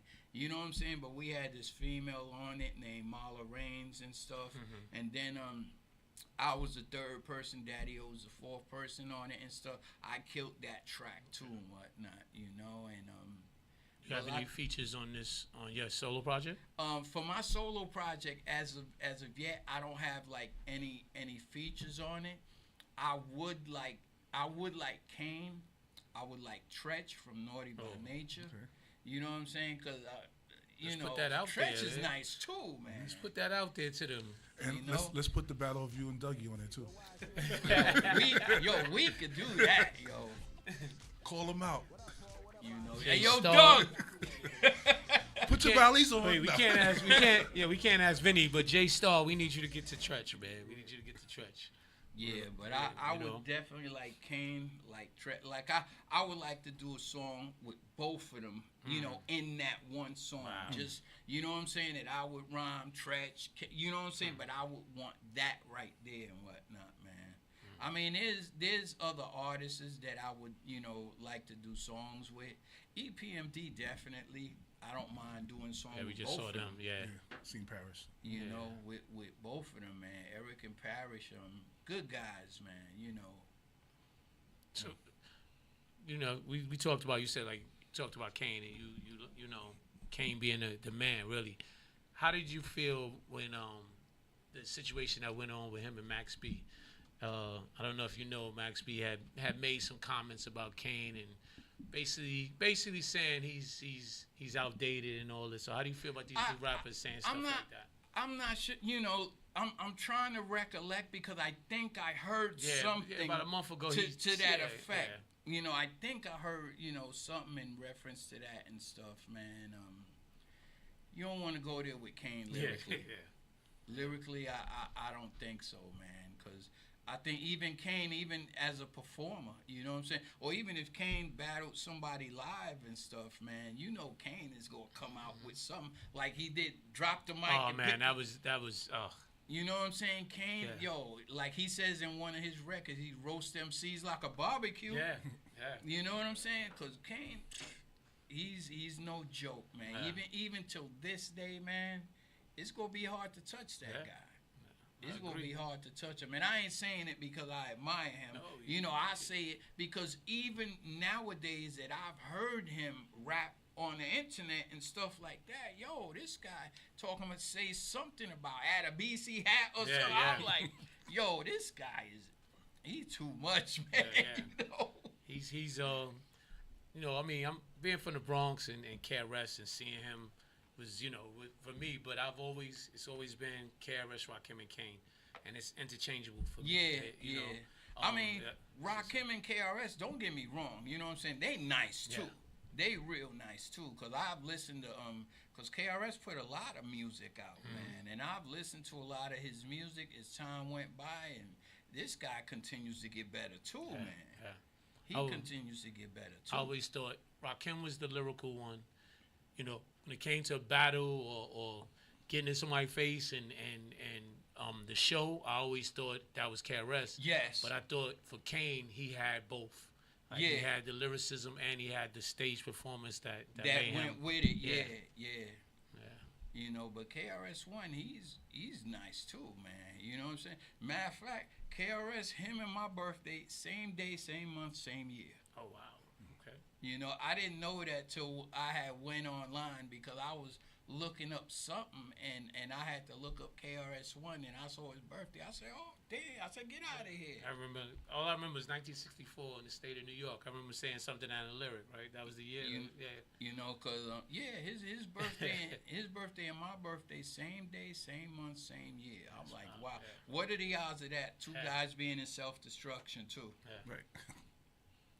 And that was a good project, too. Self-destruction, man. Very good project. I think we need that again. Yeah, we definitely do. I agree. Need that again. I just I saw Lord Jamar. He was at it was like a town hall thing, and he was talking to younger people, and they were talking about our music, and they were talking back and forth, and he asked them to name some positive people. He said who of your era who is not Kendrick Lamar or J. Cole.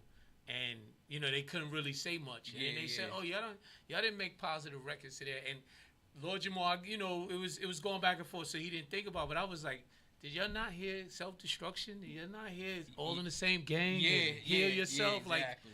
Like that project. I mean, how did it feel to be part of that? That record is epic. You know, it was a you know very good feeling to be in that. With all, you know, with fellow artists and stuff, you know what I'm saying? That all of us is, you know, putting something together and even doing the video and stuff. And I remember doing the video, I had a fever that day. Cold. Yeah, man, you know what I'm saying? But, you know, had to do what you had to do and stuff, man, you know, because this is something that I love, man. You know what I'm saying? But it was a good feeling, man, to have all these guys together in this one cut, especially the message behind it and stuff, because they don't do that these days. No, not at all. You know, and even when we're all in the same gang, when that came out, I was very proud of the West Coast, man. You know what I'm saying? I was very proud of them. Very good song, and you know what I'm saying? And the concept also fits. You know what I'm saying? Like where they from. We're all in the same gang. I said that's very creative. I said I like that. We like you said, we need that now. It's sad, we do. You know, I don't think these artists could even. I don't think they would even want to, because to me, I think it's so much about money. At first, that'll be the first problem for them. How much I'm gonna get paid, and then I think they just wouldn't. I don't think they care enough. Honestly, exactly. I have to agree with that. And one thing I looked up on YouTube, so many young rappers that passed away. So many of them. And in our time, you know what I'm saying? That didn't happen. you know, it didn't, at least not the way it's happening now. Right. You know, when Scott, you know, passed away, you know, God rest his soul and stuff, you know, I mean, that hurt. Because the thing about it, when Stetsasonics, we was going on our first tour, and we was hanging out in Latin Quarter, Scott was the first one to say, yo, good luck on that tour and stuff. And when we came back from the tour, the very next month is when he got killed. Yeah. You know what I'm saying? But he was a good guy, man. Back then, we used to hang out Latin Quarters. You know, Scott was there, KRS. Well, it was a lot of people there that used to hang out at the Quarters, man. You know, and then the thing about it, I ain't have to pay to get in.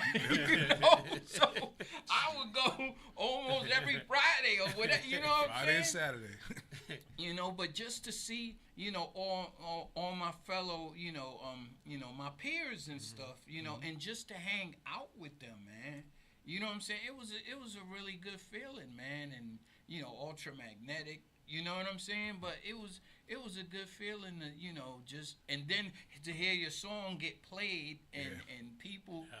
Well, when Ghost Stetson got played, people got robbed. Man, What? People got robbed. What? You see that circle that start was to Yeah, You see yeah. that circle start to go, uh-oh. Red, they about to do it, Red. They about to do it. It's almost like little drum roll starting, and it was that beat started. It was on. That was it. It's like it. That was the theme song. Yeah, it's like voodoo or something. It put something in somebody's head, and they like, okay, it's that time. You see people people like that sucking their chain in and stuff, yo. Yes. But yeah, it was Ghost Stetson. I don't know what made it that type of song. I you know what I'm saying? Till this day, I don't understand, but it is what it is. That was Yeah, you know what I'm saying? I was, you know, I didn't understand why that happened and stuff, you know? It's like you subliminally put something in the music, you know what I'm saying? Yo, to make that happen, but, yo, you know, it is what it is. And that's also one of our biggest hits, Ghost Stetson. So before we go, give them your information so they can follow you. How can they see the stuff that you got coming out? Anything. Okay, my Facebook page is Wise Roman. You know, Instagram. Call real quick. Yes, you're on Vale's. Hi, how you doing? This is Juliet. Juliet, what's going on? Nothing. I wanted to give a shout out to the crew and also give a shout out to my friend Wise from Stetsasonics. What's going on, Juliet? I know who you are. How you doing? I'm hanging in there. I'm watching the interview on YouTube right now. Oh, okay, that's good. That's good. You have to give my support. For the support, definitely. You're welcome. And thank you for checking us in. Let a friend know a friend. Thank you. Subscribe and all that. So we get to pay Wise's money, because you know. I had to call and support, so. Thank you. We appreciate it. Thank Definitely appreciate that. You're welcome, Wise. And Talk to you later. Continue to tune into their shows and stuff, okay? I will. Okay. All right. Thank you. Have a good day. Good evening. Yes. Go ahead. Finish with how they follow you. Yeah. So. Wise Roman on that's spelled ROMAN because that's my government name, but Wise Roman on Facebook. On Instagram is Wise_Stetsasonics. So you can find me on those two, you know.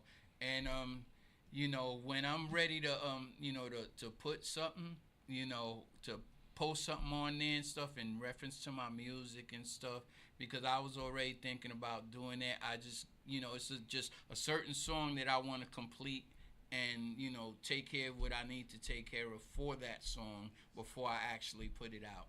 Because we don't want Dougie to bite it again. Look, we want y'all to go for our younger audience. Please go there, go download, go listen to their music. Like we mentioned, go Stetson.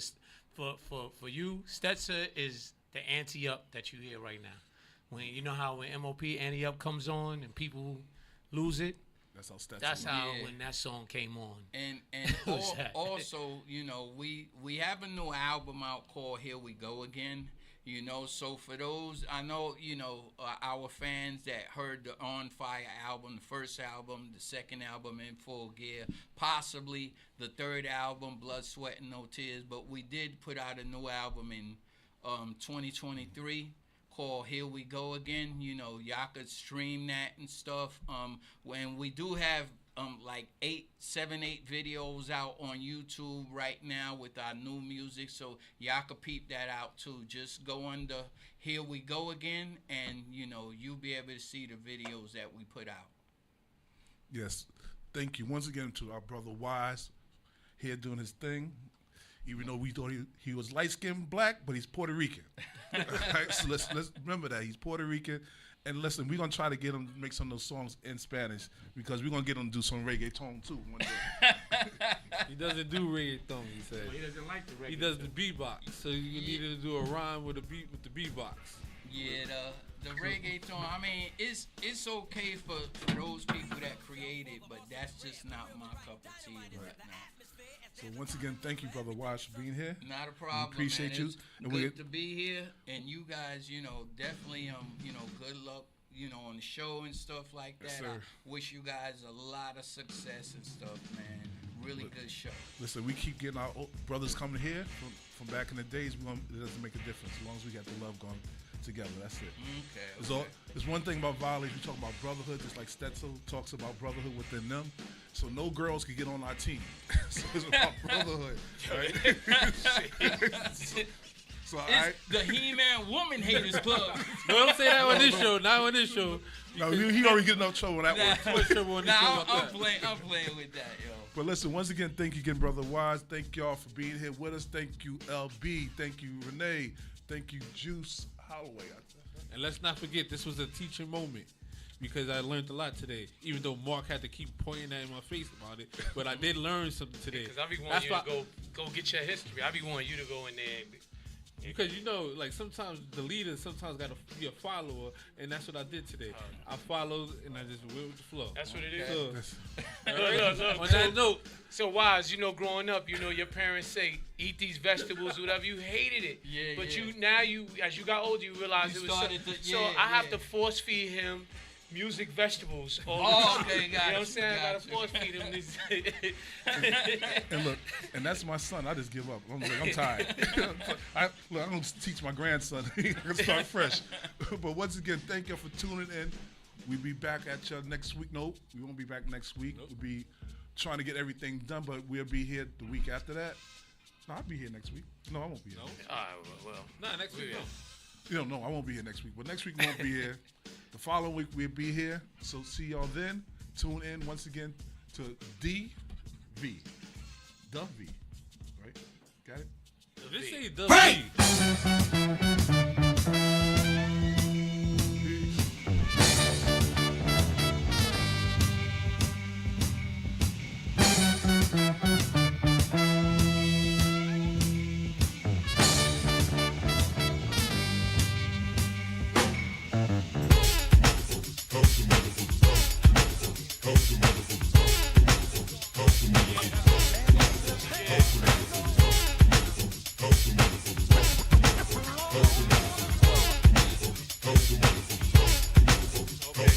Struggle remembered by me and Stet members. Came close to 784 September. Hard time just to get on whack. Now the whack ones was on. Meanwhile, we still waiting for a contract. Even all our contacts dissed us. And from experience, I'ma have to discuss the situation in its entirety. Groups had records ignore us and would try to be better than we was. Like we was frozen. We would say peace and they would keep walking.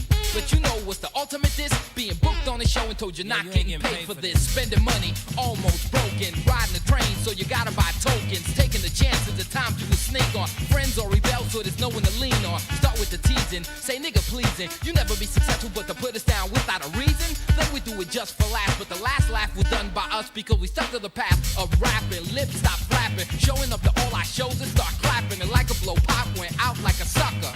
Heaven help the motherfucker. The long ass lines are waiting out in the cold. But we on the guest list, the ladies says hell no. But we're Stetsasonics, it don't mean jack.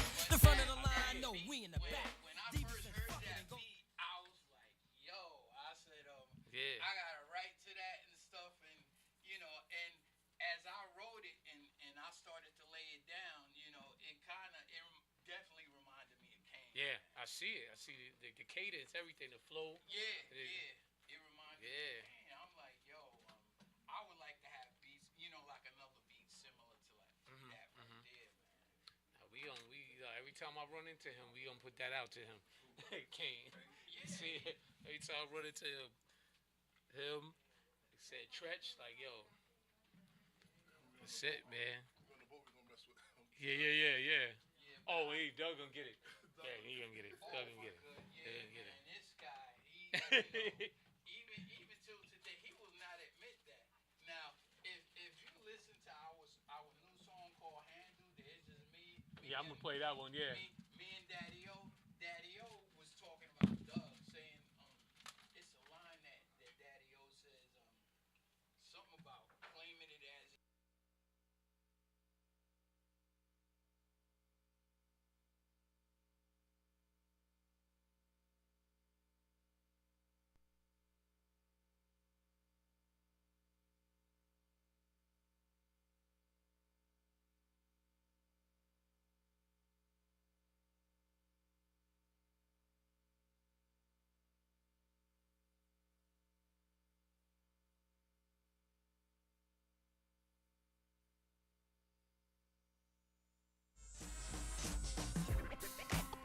Yo, why is you a fool for this one, man?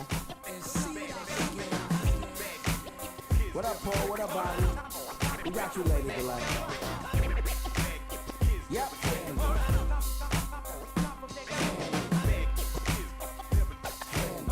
Alright, here we go. Known for handling styles you can't handle. Battling me is a gamble. Grab you by the seat of your pants. I told you that my methods enhance. I told you I would get the last dance. All the while I was putting people on. Looked around and the loyalty was gone. But I ain't lose steps after certain people counted me out. And now you got Stet all in your mouth. You biting motherfucker. You really thought we couldn't see you copying the things that we do and telling everybody it was you. And now you on stage with a band. When the fuck was that in your plans? My whole squad gelling. We about to hit the stage tonight. And after that, Barclay see Javon to fight. So when you see Stetsasonics, we the knights in white. Meanwhile, Paul, Bobby, and Delight. Handle. No food call, what's next? Handle. About the beef with Rex Effect. Handle. After third album, what's next? Handle. Tommy Boy still writing checks. Handle. Worry about the BBC. Handle. MCs fucking with me. And running through the gentrification. Handle. And it's about to be a Stetsonation.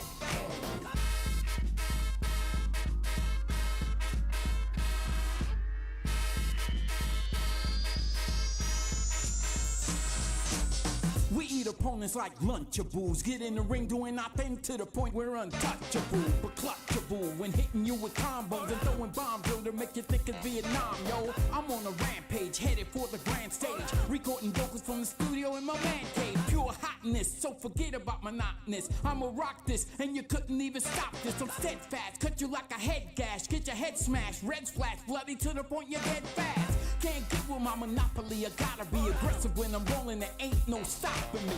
I'm the type that I could give a cat's ass, and I also guarantee that you will hit the mat fast. Hey yo, not a standing ain't count, so they know I'm talking about to get a straight KO. Building up that Stet brand. Coming back, no, it's a Stet, and human percussion is a blast. The human mix machine's a pass. Lyrics moviendo lo pa'lante. The new improved Lito Brigante. Transforming like a miracle. Reinvent myself like Chris Jericho. Reinvent myself like Chris Jericho. Reinvent myself like Chris Jericho. Reinvent myself like Chris Jericho. Reinvent myself like Chris Jericho.